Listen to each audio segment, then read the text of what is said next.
أعوذ بالله من الشيطان الرجيم بسم الله الرحمن الرحيم هل أتى على الإنسان حين من الدهر لم يكن شيئا مذكورا إنا خلقنا الإنسان من نطفة أمشاج نبتليه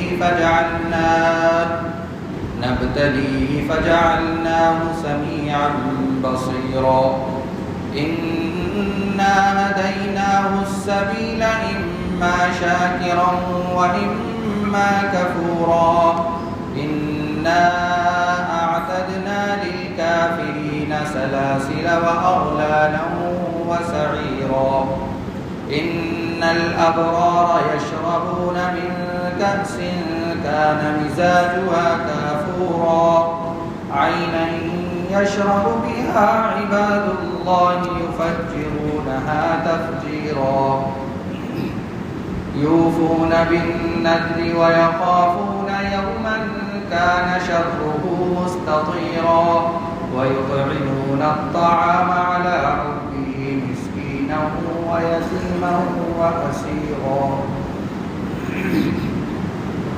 إنما نطعمكم لوجه الله لا نريد منكم جزاء ولا شكورا إنا نخاف من ربنا يوما عبوسا قمطريرا فوقاهم الله شر ذلك اليوم ولقاهم نضرة وسرورا وجزاهم بما صبروا جنة وحريرا. یہ سورت چونکہ آج پوری کرنا ہے اور بہت مختصر مضمون ہے لیکن بہت قیمتی مضمون ہے اس سورت کے اندر. یہ ابھی کل 30 آیتیں ہیں اس میں. ابھی آپ کے سامنے 31 آیتیں ہیں. ابھی 12 آیتوں کی تلاوت کی گئی. اس کا ترجمہ سن لیں. یہ سورت بھی مکی سورت ہے اور 2 رکوع 31 آیتیں ہیں. شروع اللہ کے نام سے جو سب پر مہربان ہے، بہت مہربان ہے. هل أتى على الإنسان حين من الدهر لم يكن شيئا مذكورا. انسان پر کبھی ایسا وقت آیا ہے کہ نہیں جب وہ کوئی قابل ذکر چیز نہیں تھا. انسان پر کبھی ایسا وقت آیا ہے کہ نہیں جب وہ کوئی قابل ذکر چیز نہیں تھا. انا خلقنا الانسان من نطفة امشاج نبتليه فجعلناه سميعا بصيرا. ہم نے انسان کو ایک ملے جلے نطفے سے پیدا کیا، پھر اسے ایسا بنایا کہ وہ سنتا بھی ہے، دیکھتا بھی ہے. انا ہدیناہ السبیل اما شاکرا واما کفورا. ہم نے اسے راستہ دکھایا کہ وہ یا تو شکر گزار ہو یا ناشکرہ بنے. انا اعتدنا للکافرین سلاسل واغلالا وسعیرا. ہم نے ہی کافروں کے لیے زنجیریں، گلے کے توق اور بھڑکتی ہوئی آگ تیار کر رکھی ہے. ان الابرار یشربون من کأس کان مزاجها کافورا. بے شک نیک لوگ ایسے جام سے مشروبات پئیں گے جس میں کافور کی آمیزش ہوگی. عینا یشرب بها عباد اللہ یفجرونها تفجیرا. یہ مشروبات ایک ایسے چشمے کے ہوں گے جو اللہ کے نیک بندوں کے پینے کے لیے مخصوص ہے. وہ اسے جہاں چاہیں گے آسانی سے بہا کر لے جائیں گے. یوفون بالنذر ویخافون یوما کان شرہ مستطیرا. یہ وہ لوگ ہیں جو اپنی منتیں پوری کرتے ہیں اور اس دن کا خوف دل میں رکھتے ہیں جس کے برے اثرات ہر طرف پھیلے ہوئے ہوں گے. ویطعمون الطعام علی حبہ مسکینا ویتیما واسیرا. اور وہ اللہ کی محبت کی خاطر مسکینوں، یتیموں اور قیدیوں کو کھانا کھلاتے ہیں. انما نطعمکم لوجہ اللہ لا نرید منکم جزاء ولا شکورا. اور ان سے کہتے ہیں کہ ہم تو تمہیں صرف اللہ تعالیٰ کی خوشنودی حاصل کرنے کے لیے کھلا رہے ہیں. ہم تم سے نہ کوئی بدلہ چاہتے ہیں اور نہ کوئی شکریہ. انا نخاف من ربنا یوما عبوسا قمطریرا. ہمیں تو اس دن کا ڈر لگا ہوا ہے جس میں چہرے بری طرح بگڑے ہوئے ہوں گے. فوقاهم الله شر ذلك اليوم ولقاهم نضرة وسرورا. اس کا نتیجہ یہ ہے کہ اللہ ایسے لوگوں کو اس دن کے برے اثرات سے بچا لے گا اور ان کو شادابی اور سرور سے نوازے گا۔ وَجَزَاهُمْ بِمَا صَبَرُوا جَنَّةً وَحَرِيرًا، اور انہوں نے جو صبر سے کام لیا تھا اس کے بدلے میں انہیں جنت اور ریشمی لباس عطا فرمائے گا۔ اس سورت کا نام سورۃ الدہر ہے، اس کو سورۃ الانسان بھی کہا گیا ہے اور اس کو سورۃ الابرار بھی کہا گیا ہے، یعنی نیک لوگوں کے بارے میں جو سورت آئی ہے، نیک لوگوں کی تعریف میں، ان کے اچھے انعام میں، ان کے اچھے بدلے میں، اس نسبت سے۔ اس سورت کے جو بنیادی مضامین ہیں اس میں یہ ہے کہ اللہ نے اس سورت کے اندر انسان کی پیدائش کو اور اس کے خاتمے کو ذکر کیا ہے، اور انسان کے عمل کے بدلے میں جزا اور سزا جو مرتب ہوتی ہے، یعنی اگر اچھے اعمال کیے تو اچھا بدلہ، برے اعمال کیے تو برا بدلہ، اس کو بھی ذکر کیا ہے۔ قیامت کو، آخرت کو، جنت کی نعمتوں کو، جہنم کو اور جہنمیوں کی جو سزا ہوگی اس کو بھی ذکر کیا ہے، اور جنت کی جو جزا ہوگی اس کو بھی ذکر کیا ہے۔ یہ بنیادی مضمون ہے اس سورت کا۔ چنانچہ سب سے پہلے اللہ تبارک و تعالیٰ نے انسان کی پیدائش کو لے کر بات کی ہے کہ انسان پر کبھی ایسا وقت آیا ہے کہ نہیں حل، یہاں حل جو ہے یہ سوال کے لیے پیدا ہوتا ہے۔ کسی بھی چیز کے بارے میں جب عربی میں سوال کیا جاتا ہے تو اس میں حل استعمال کیا جاتا ہے۔ حل ھذا صحیح، کیا یہ بات صحیح ہے، کیا یہ بات ٹھیک ہے، تو وہاں حل کا استعمال ہوتا ہے۔ تو اور کبھی حل جو ہے کسی چیز کو یقینی طور پر بتانے کے لیے آتا ہے، جیسے مثال کے طور پر کہا جائے کہ ہاں بات ایسی ہی ہے، اور کبھی حل جو ہے اس لیے آتا ہے، جیسے کسی نے سوال کیا دن کے اندر کہ کیا یہ دن نہیں ہے، حالانکہ وہ جانتا ہے، تو اس کا جواب دیا جائے گا ہاں بھائی یہ دن ہی ہے۔ تو یہاں کئی مطلب ہو سکتے ہیں۔ تو اللہ تبارک و تعالیٰ نے حل سے اس سورت کی ابتدا کی۔ کیا انسان پر ایسا وقت نہیں گزرا کہ جب وہ قابل ذکر چیز ہی نہیں تھا، یعنی ایسا وقت گزرا ہے؟ کون سا وقت تھا؟ اس میں کئی وقت ہو سکتے ہیں۔ ایک وقت تو یہ ہو سکتا ہے کہ حمل کے قرار پانے سے لے کر ولادت کے وقت تک، یہ ایک لمبا زمانہ ہے جو تقریباً 9 مہینے کا 10 مہینے کا ہوتا ہے، جو بچہ جب ماں کے پیٹ میں ہوتا ہے اس وقت کا جو مرحلہ ہوتا ہے، اس وقت بھی ذکر نہیں ہوتا تھا اس کا، لڑکا ہوگا، لڑکی ہوگی، صورت کیسی ہوگی، شکل کیسی ہوگی، آنکھیں کیسی ہوں گی، ساری چیزیں برابر ہوں گی یا کچھ کمی زیادتی ہوگی، کوئی تذکرہ نہیں تھا، نہ اس کے نام کا، نہ اس کے کسی چیز کا، صفات کا۔ ایک تو مطلب یہ ہوگا۔ دوسرا مطلب یہ ہے کہ اس سے بھی پہلے اگر چلا جائے انسان غور کرے کہ نطفہ کیا، نطفہ کوئی قابل چیز ذکر چیز ہی نہیں نطفہ، اور اس نطفے سے بھی پہلے جایا جائے تو پتہ چلے گا کہ پوری دنیا کے اندر کہاں گیہوں ہوگا، کہاں دال ہوگی، کہاں کی بھینس کا گوشت کھایا تھا، کہاں کا کیا کھایا تھا، جگہ جگہ کے ذرات پھیلے ہوئے تھے اس نطفے کے۔ وہ ذرات اکٹھا ہو کر وہ نطفے کی شکل آئی، اس نطفے سے پھر انسان کی تخلیق ہوئی۔ تو نطفے سے پہلے بھی قابل ذکر چیز نہیں تھا، کوئی جانتا ہی نہیں تھا کہ فلاں جگہ کا گیہوں کھاؤں گا تو یہ بچہ ہوگا یا لڑکی ہوگی یا کیا ہوگا کیا نہیں ہوگا۔ تو یہاں وہ اتنی لمبی اللہ تبارک و تعالیٰ نے ایک مثال دے کر سمجھایا ہے کہ ہم نے جو ہے اتنے بکھرے ہوئے ذرات کو اکٹھا کر کر پہلی مرتبہ تم کو پیدا کیا ہے، اس سے پہلے پیدا نہیں کیا، پہلی مرتبہ تم کو پیدا کیا۔ اب ہم تمہیں مار دیں گے، اور مارنے کے بعد بھائی غیروں کے یہاں تو جلایا جاتا ہے، ان کی آدھی راکھ کو دریا میں بہا دیا جاتا ہے، آدھی کو اڑا دیا جاتا ہے۔ تو وہ جو ذرات اڑتے ہیں، جب ہم پہلے ذرات اکٹھا کر چکے ہیں تو اب ہمارے لیے دوسری مرتبہ پیدا کرنے کے لیے ان ذرات کو اکٹھا کرنا کیا مشکل ہے؟ ہم جب پہلی مرتبہ اکٹھا کر چکے ہیں دوسری مرتبہ بھی اکٹھا کر سکتے ہیں۔ یہاں یہ بتایا گیا کہ اللہ دوبارہ زندہ کریں گے، اس پر یقین ہونا چاہیے، اس پر ایمان ہونا چاہیے۔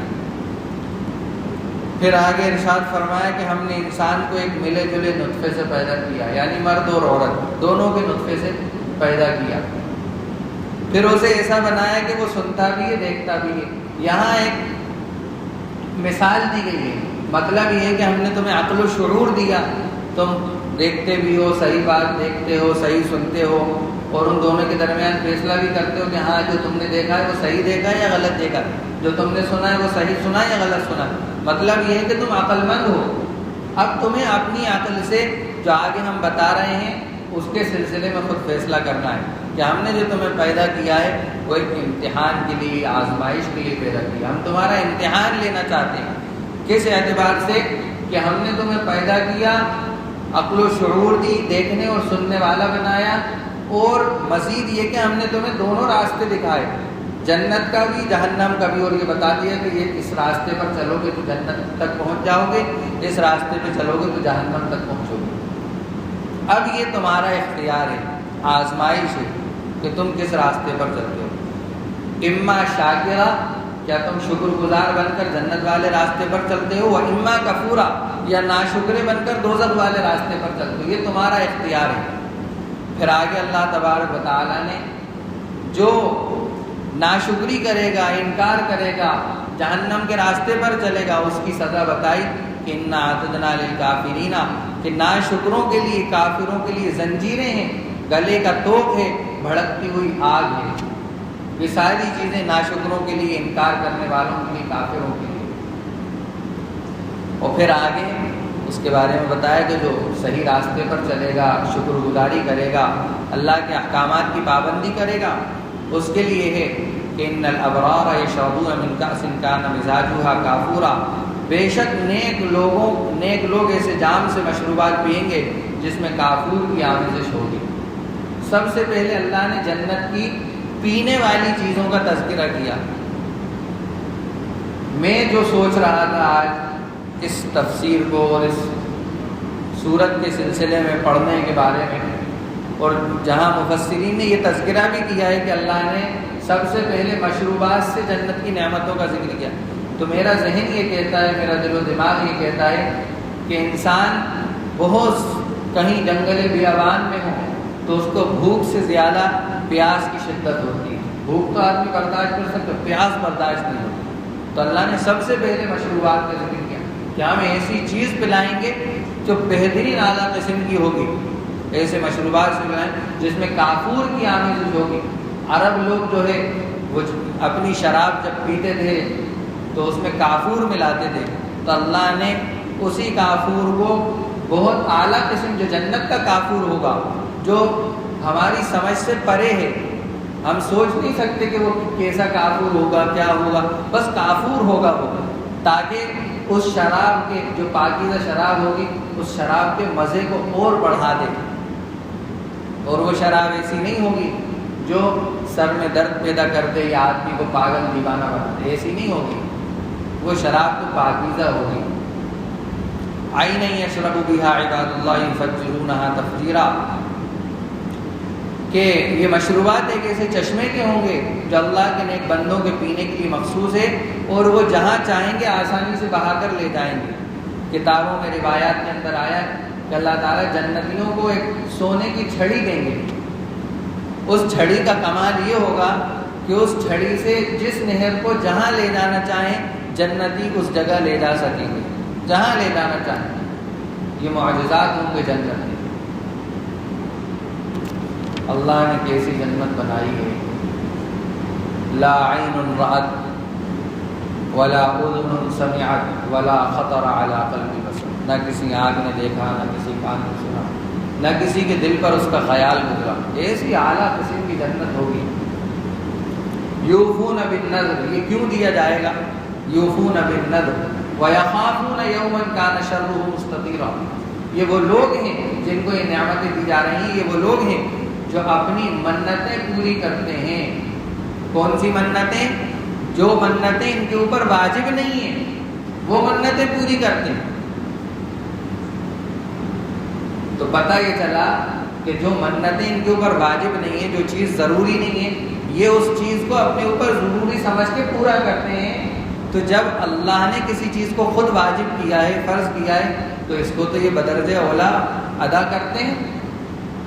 یعنی ان کو فرض نماز کے لیے، واجبات کے لیے کہنے کی ضرورت نہیں پڑتی، یہ تو خود ہی سے کرتے ہیں.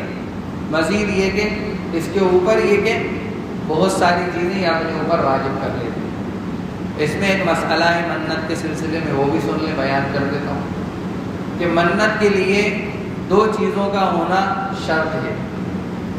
پہلی چیز یہ ہو کہ وہ جس چیز کی منت آدمی مانگ رہا ہے وہ کسی گناہ کے سلسلے میں نہ ہو، حرام چیز کے سلسلے میں نہ ہو کہ میرا فلاں کام ہو جائے گا. کوئی حرام کام آدمی مان لے کہ میرا فلاں کام ہو جائے گا.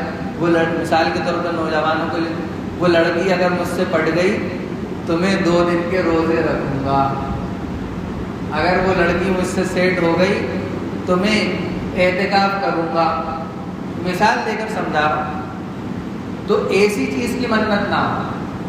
اور دوسری چیز یہ کہ وہ جس چیز کی آدمی منت مانگ رہا ہے وہ پہلے سے واجب اور فرض نہ ہو. مثال کے طور پر کوئی آدمی کہے صاحب آج میں منت مانگتا ہوں کہ آج پوری 5 نمازیں فرض جماعت کے ساتھ پڑھو، تو یہ لغو ہو جائے گی، بیکار اس کی منت. یہ دونوں چیزیں نہ ہوں.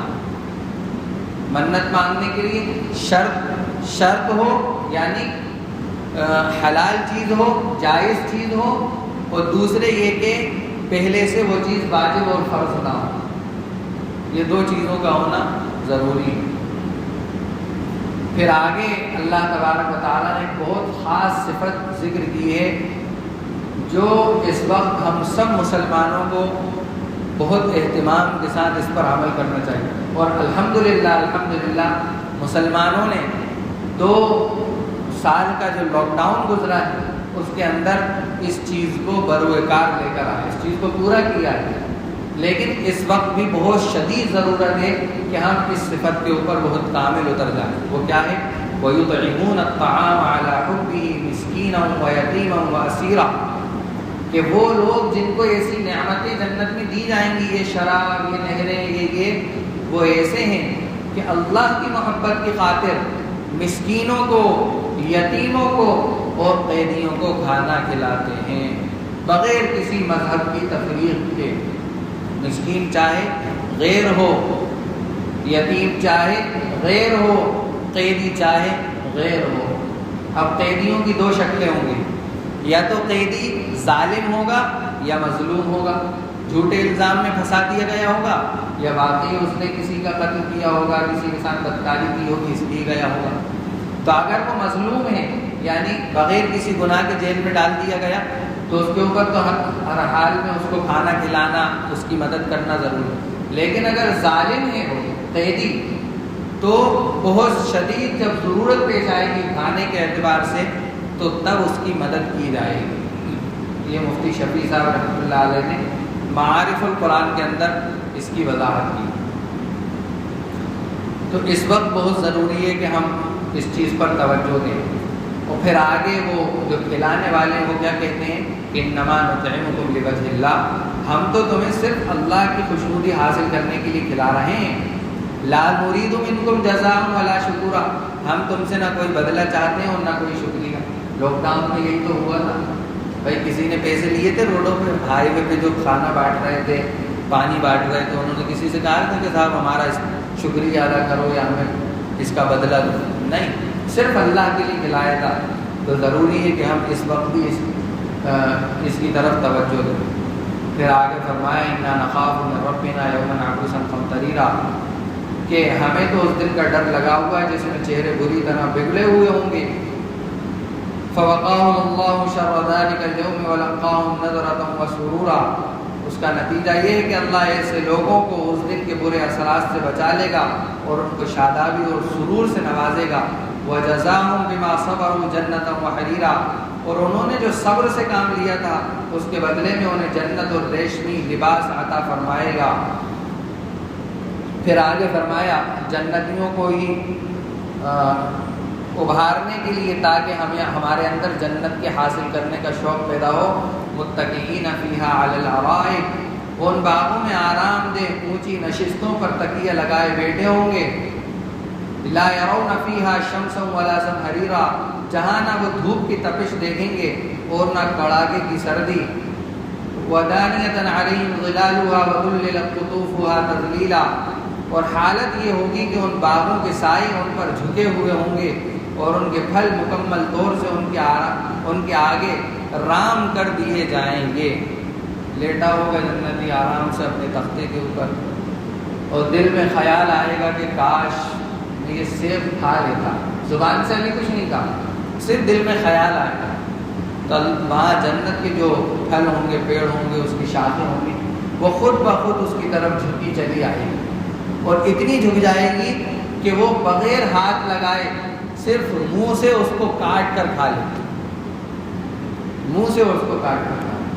پرندہ جا رہا ہوگا، ارے اس کا بہترین 2 پیالہ مل جائے، اس کا بہترین قورمہ مل جائے، تو بس سوچنے کی دیر ہوگی جنت کے اندر.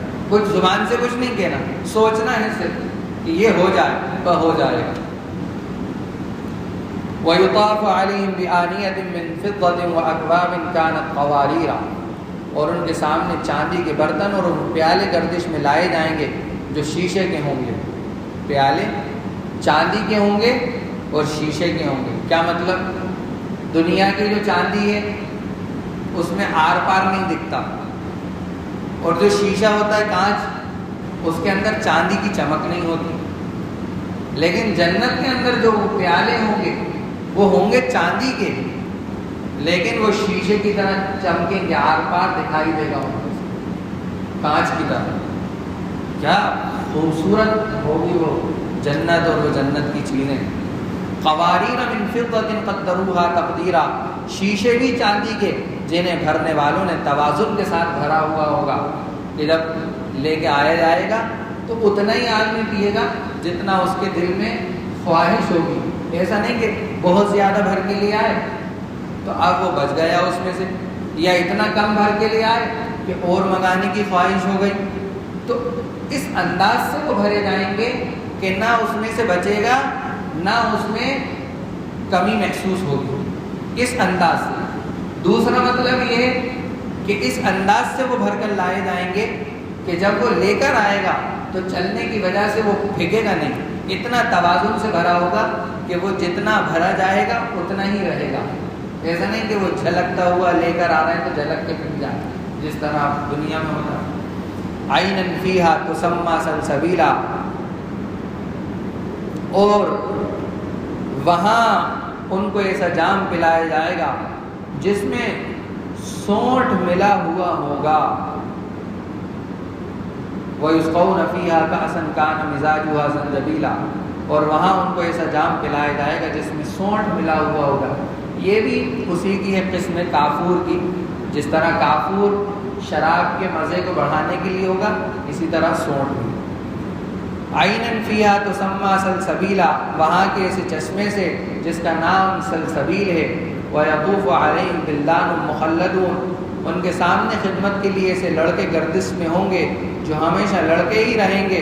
اِذَا رَأَيْتَهُمْ حَسِبْتَهُمْ لُؤْلُؤًا مَنْثُورًا، جب تم انہیں دیکھو گے تو یہ محسوس کرو گے کہ وہ موتی ہیں جو بکھیر دیے گئے ہیں. وَإِذَا رَأَيْتَ ثَمَّ رَأَيْتَ نَعِيمًا وَمُلْكًا كَبِيرًا، اور حقیقت تو یہ ہے کہ جب تم وہ جگہ دیکھو گے تو تمہیں نعمتوں کا ایک جہان اور ایک بڑی سلطنت نظر آئے گی. نعمتوں کا ایک جہان اور ایک بڑی سلطنت نظر آئے گی. کہا ہے نا جو سب سے آخر میں جو جہنم سے نکل کر جنت میں داخل کیا جائے گا، سب سے آخر میں، اس کو اس دنیا سے 10 گنا بڑی جنت دی جائے گی. جو سب سے آخر میں نکلے گا ایمان کی بنیاد پر، کبھی زندگی میں کلمہ پڑھا ہوگا، اللہ پر ایمان لایا ہوگا. اللہ ہم سب کو جنت کے اندر جنت الفردوس میں داخلہ نصیب فرمائے. عالیہم ثیاب سندس خضر واستبرق وحلوا اساور من فضہ وسقاہم ربہم شرابا طہورا. یہ بڑی قیمتی آیت ہے. ان کے اوپر باریک ریشم کا سبز لباس اور دبیز یعنی موٹے ریشم کے کپڑے ہوں گے، اور انہیں چاندی کے کنگنوں سے آراستہ کیا جائے گا، اور ان کا پروردگار انہیں نہایت پاکیزہ شراب پلائے گا. کنگن کہیں آیا ہے چاندی کے ہوں گے، کہیں آیا ہے سونے کے ہوں گے، اب یہ سوال پیدا ہو سکتا ہے صاحب سونا چاندی تو حرام ہے مردوں کے لیے، تو وہاں کیوں؟ اور عورت کی زینت کا سامان ہے، مردوں کو کیوں پہنایا جائے گا؟ اس کا جواب یہ ہے کہ سونا اور چاندی جو حرام ہے وہ دنیا کے اندر ہے، جنت میں نہیں ہوگا۔ اور ہر چیز کے، ہر علاقے کے پہناوے الگ ہوتے ہیں۔ مثال کے طور پر اگر آپ یہاں بھوپال کے اندر راجستھانی لباس پہننے لگے، کیسا لگے گا؟ برا لگے گا۔ تو اگر کنگن جو ہے ہم یہاں پہن کر گھومنے لگے تو برا لگے گا۔ لیکن قیصر و کسریٰ جو بادشاہ تھے، بادشاہ کی اس زمانے کے اللہ کے نبی نے پیشن گوئی کی تھی ایک صحابی کو کہ جب قیصر و کسریٰ کے کنگن تمہارے سامنے پڑے ہوئے ہوں گے یا تمہارے حصے میں آئیں گے، اور ان صحابی کے حصے میں آئے تو اس وقت انہوں نے کہا تھا کہ اللہ کے نبی کی پیشن گوئی پوری ہوئی۔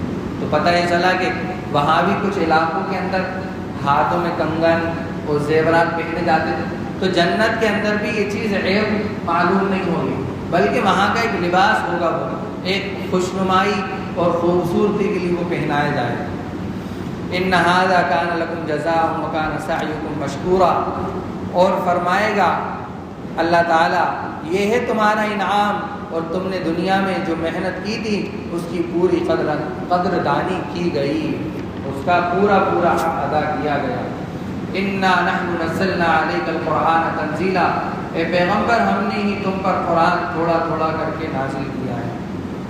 بس وقت ہو گئے انشاءاللہ، باقی 23 آیت نمبر 23 سے آیت نمبر 31 تک آئندہ ہفتے بیان کیا جائے۔ حالانکہ اس میں بہت زیادہ کچھ مضمون نہیں ہے، اگر آپ لوگ بیٹھے ہوں تو پوری کر دوں، سورت کر دوں پوری۔ تو اے پیغمبر ہم نے ہی تم پر قرآن تھوڑا تھوڑا کر کے نازل کیا ہے۔ فاصبر لحکم ربک ولا تطع منهم آثما او کفورا، لہذا تم اپنے پروردگار کے حکم پر ثابت قدم رہو اور ان لوگوں میں سے کسی کی کسی نافرمان یا کافر کی بات نہ مانو۔ وَاذْكُرِ اسْمَ رَبِّكَ بُكْرَةً وَأَصِيلًا، اور اپنے پروردگار کا صبح و شام ذکر کیا کرو۔ وَمِنَ اللَّيْلِ فَاسْجُدْ لَهُ وَسَبِّحْهُ لَيْلًا طَوِيلًا، اور کچھ رات کو بھی اس کے آگے سجدے کیا کرو اور رات کے لمبے وقت میں اس کی تسبیح کرو۔ إِنَّ هَٰؤُلَاءِ يُحِبُّونَ الْعَاجِلَةَ وَيَذَرُونَ وَرَاءَهُمْ يَوْمًا ثَقِيلًا، یہ لوگ تو دنیا کی فوری چیزوں سے محبت کرتے ہیں اور اپنے آگے جو بھاری دن آنے والا ہے اسے نظر انداز کیے ہوئے ہیں۔ نحن خلقناهم وشددنا اسرهم واذا شئنا بدلنا امثالهم تبدیلا، ہم نے ہی انہیں پیدا کیا ہے، ان کے جوڑ بند مضبوط کیے ہیں، اور ہم جب چاہیں ان کے بدلے ان جیسے دوسرے پیدا کر دیں۔ ان هذه تذکرہ فمن شاء اتخذ الى ربه سبیلا، حقیقت یہ ہے کہ یہ ایک نصیحت کی بات ہے، اب جو چاہے اپنے پروردگار کی طرف جانے والا راستہ اختیار کر لے۔ وما تشاءون الا ان يشاء الله ان الله كان عليما حكيما، اور تم چاہو گے نہیں جب تک اللہ نہ چاہے، اور اللہ علم کا بھی مالک ہے، حکمت کا بھی مالک ہے۔ يدخل من يشاء في رحمته والظالمين اعد لهم عذابا اليما، وہ جس کو چاہتا ہے اپنی رحمت میں داخل کر دیتا ہے، اور یہ جو ظالم لوگ ہیں ان کے لیے اس نے دردناک عذاب تیار کر رکھا ہے۔ صدق اللہ۔ اب یہاں دو باتیں ہیں جو اللہ نے انعامات ذکر کیے ہیں، ان میں سب سے افضل اللہ کا فضل اور اللہ کا انعام اور اللہ کی بڑی نعمت یہ ہے کہ اللہ نے ہمیں قرآن جیسی کتاب عطا فرمائی، اور اس قرآن کے اندر یہ ساری چیزیں بیان کی گئی۔ قرآن کے اندر ہی تو الگ سے تو ہے، بھائی سنیں گے قرآن کو تو یہ ساری معلومات ہوگی ہمیں کہ ہمارے لیے کیا کیا تیار کیا اللہ نے، کیا کیا نعمت ہے۔ تو یہ سب سے بڑی نعمت ہے کہ اللہ نے قرآن نازل کیا۔ اب اللہ کے نبی سے کہا جا رہا ہے کہ جو ہم نے قرآن تم پہ نازل کیا ہے اس کے بارے میں جب تم دعوت و تبلیغ کرو گے تو لوگ تمہارے اوپر تکلیف پہنچائیں گے، تمہیں تکلیف پہنچائیں گے، جیسا کہ طائف کے موقع پر اور بھی ابو جہل کے اتنے سارے، ابو لہب کے اتنے ساری تکلیفیں ان لوگوں نے پہنچائی ہیں۔ تو اس پر کیا کرو کہ لہٰذا تم اپنے پروردگار کے حکم پر ثابت قدم رہو، صبر کرو، اور ان لوگوں میں سے کسی نافرمان یا کافر کی بات نہ مانو، بلکہ ایمان پر، اعمال پر ثابت قدم رہنا۔ اگر کوئی تم سے نعرے لگوائے تم کہیں پھنس جاؤ، اور تم سے نعرے لگوائے تو کیا کرنا؟ ثابت قدم رہنا اپنے ایمان پر، تمہارا ایمان اس وقت بھی ڈگمگا نہ جائے۔ اور یہ وقت آ گیا کہ اب ہمارے ایمان کا جائزہ لیا جائے گا، ہمارے ایمان کا جائزہ لیا جائے گا۔ کس چیز سے؟ ہمیں ڈرا کر، ہمیں دھمکا کر، ہماری جانوں کے اندر کمی کر کے، ہمارے مالوں کے اندر، سب ہو رہا ہے، سب دیکھ رہا ہے، فلاں جگہ مکان توڑ دیے، فلاں جگہ انکاؤنٹر کر دیا، فلاں جگہ برباد کر دیا، گھر اجاڑ دیا، سب ہو رہا ہے۔ یہ امتحان ہے۔ دوسرے پارے کی تیسرے یا دوسرے رکوع میں وَلَنَبْلُوَنَّكُمْ بِشَيْءٍ مِّنَ الْخَوْفِ وَالْجُوعِ وَنَقْصٍ مِّنَ الْأَمْوَالِ، یہ قرآن کی آیت ہے کہ آزمائش ہوتی ہے، مالوں کے اندر کمی کر کے، جانوں کے اندر کمی کر کے، پھلوں کے اندر کمی کر کے، ڈرا کر، دھمکا کر۔ تو یہ آزمائش کا دور شروع ہو چکا ہے۔ اب ہمیں آزمائش کے اندر مضبوط جمنا ہے، اللہ سے توفیق مانگنا ہے، اس کی ہر بار توفیق مانگنا، اے اللہ ہمیں ایمان پر ثابت قدم رکھ دیجیے، اللہ ثابت قدمی عطا فرما دیجیے کہ ہمارا ایمان نہ ڈگمگا جائے، دو جملوں سے ہمارا ایمان نہ ڈگمگا جائے۔ یہ جان جائے گی اور جانا ہے، لکھ دیا ہے اللہ نے کہ فلاں وقت پہ فلاں کی جان جانا ہے، اگر جانا ہوگی تو چلی جائے گی اور اللہ کے لیے جائے گی۔ کوئی نعرہ نہیں لگائے گا تو اس کو مار دیا جائے گا تو وہ شہید کہلائے گا، اور وہ موت بہت قیمتی موت ہوگی اس کی۔ اور جس نے اپنے ایمان کا سودا کر لیا، سمجھ لو وہ گیا کہاں سے۔ اس لیے جمنا ہے، اسی کی تعلیم بچوں کو دینا ہے، بٹھا کر انہیں سمجھانا ہے کہ بیٹا دیکھو اب زمانہ بہت خطرناک آنے والا ہے، اسلام کے اوپر بہت دباؤ آئے گا، مسلمانوں کے اوپر بہت دباؤ آئے گا، بیٹا تمہیں اپنے ایمان کو مضبوط رکھنا ہے، تمہیں کسی سے سودے بازی نہیں کرنا، تمہیں ایمان کے اوپر جمنا ہے۔ بچیوں کو سمجھاؤ، بچیاں اس قدر مرتد ہو رہی ہیں، یقین جانیے آپ دل روتا ہے اندر سے۔ مسلمان بچی ہیں اور کیا عمر 13 سال 15 سال، جس بھنگی چمار کے ساتھ بھاگ رہی ہیں اس کی عمر 27 سال 30 سال۔ کتنے کیس روزانہ بھوپال شہر کے اندر ہو رہے ہیں، ہم واقف نہیں ہیں، اس لیے کہ ہم اپنے کاموں کے اندر لگے رہتے ہیں، ہم ایسے مذاکروں میں نہیں بیٹھتے جہاں یہ باتیں ہوتی ہیں۔ جمعے کے دن یہاں مشورہ ہوتا ہے تحفظ ختم نبوت کا، اس میں یہ ساری تفصیلات آتی ہیں، پھر جماعتیں بنتی ہیں ملاقاتوں کے لیے، کس کے گھر جانا ہے، کس کی لڑکی کے بارے میں معلومات حاصل ہوئی، ایسے مذاکروں میں اپنے آپ کو شریک کریں تو اس سے اندر درد پیدا ہوگا، اور وہ درد آپ کو ایمان کے اوپر مضبوط کرے گا، وہ درد ایمان کے اوپر مضبوط کرے گا۔ پھر آگے اللہ تبارک و تعالیٰ نے پھر انسان کی پیدائش کے اوپر بات ڈالی ہے، ہم نے ہی انہیں پیدا کیا ہے اور ان کے جوڑ بند مضبوط کیے ہیں۔ یہ جوڑ کا ہے نا، کتنے سالوں سے چلنا ہے؟ آپ کے کتنے سالوں سے چلنا ہے ہاتھ پہ؟ کتنے سال ہو گئے؟ 65 سال۔ نئی گاڑی خریدی آپ، اور گاڑی کا جو لیور ہوتا ہے نا، کلچ یا بریک، 2 سال کے اندر وہ یوں ہلنے لگتا ہے، ہل جاتا ہے نا، وہ دبا کے ہلنے لگتا ہے۔ کیسی ہی فولاد جیسی چیز ہو دنیا کے اندر، مستقل حرکت میں اگر رہے گی تو پھس جائے گی، لیکن اللہ نے عجیب بنایا ہے، اور یہ کوئی مضبوط نہیں ہے، یہ کھال مال کے اوپر ٹکا ہوا ہے، بس ذرا سا جوڑ ہے، ذرا سی نسیں ہیں اور لعاب ہے اندر، چکناہٹ ہے، اسی کو کتنے سالوں سے چل رہا ہے؟ 65 سال 70 سال، نہ گھل رہا ہے نہ کچھ کمی ہو رہی ہے، الا یہ کہ کسی کے لعاب ختم ہو جاتا ہے تو ہاتھ پیروں کا چلنا بند ہو جاتا ہے، لیکن عام 30 سال تک تو کچھ نہیں ہوتا نا، 50 سال تک تو کچھ نہیں ہوتا نا۔ کیسی اللہ نے چیزیں بنائی ہیں انسان کے اندر، اگر غور کر لے تو سب کچھ سمجھ میں آ جائے۔ ان ھذہ تذکرہ، یہ ایک نصیحت ہے، فمن شاء اتخذ الی ربہ سبیلا۔ اب اپنے پروردگار جانے والا راستہ اختیار کر لیں جو چاہے۔ بس یہ اس صورت میں مضمون سے بہت اہم باتیں آپ کے سامنے بیان کی گئیں۔ اللہ تعالیٰ ہمیں صورتوں کی روشنی کے اندر اپنی زندگی کو بدلنے کی توفیق نصیب فرمائے۔ سبحان اللہ و بحمدہ، سبحان اللہ و بحمدہ، اشہد ان لا الہ الا انت، استغفرک۔